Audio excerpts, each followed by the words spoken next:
At 16, the nightmares began creeping into my sleep, like a secret signature from forces unknown.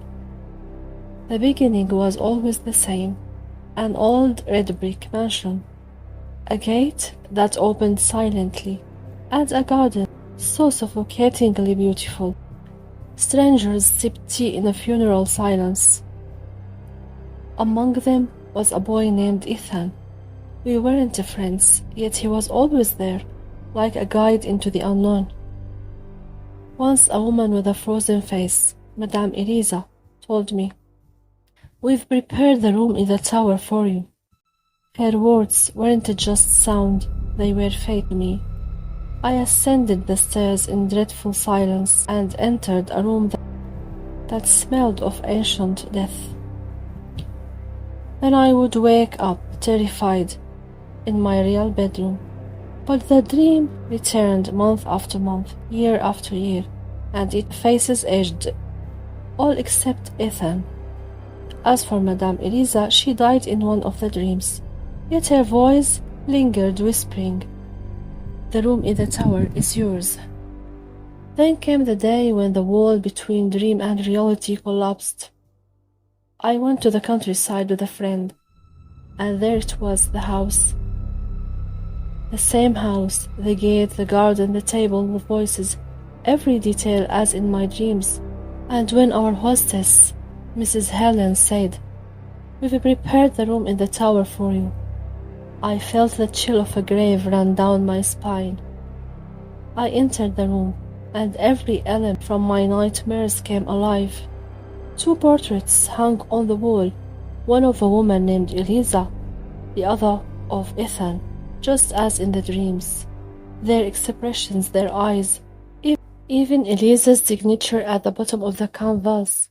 It was as if she'd sealed her soul into the painting, waiting for me.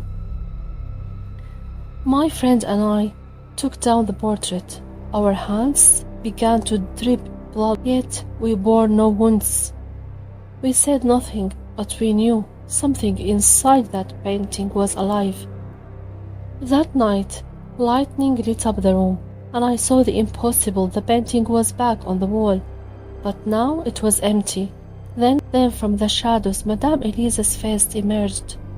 The same decaying white gown, the same silent burning hatred in her eyes. She whispered, "I knew you would come. Tonight we feast together." Her scent cold, vile, heavy with the stench of graves.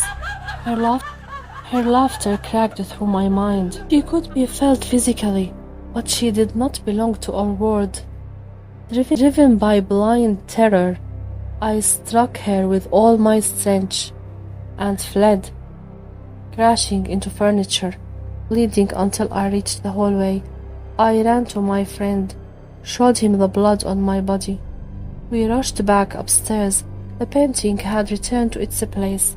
Inside it, Elisa now stared at us with hatred, and beneath it, on the floor, a mark, as if something long buried had risen from its grave. Then the ancient truth revealed itself. Elisa had been a witch who took her own life decades ago. Her coffin had refused burial. Blood flowed from her body after death. She was buried outside the house, in the tower, in that very room. The nightmares weren't delusions, they were warnings, and the tower wasn't just a room, it was a tomb, a resting place for a wicked spirit, awaiting the return of a companion. I was the chosen one,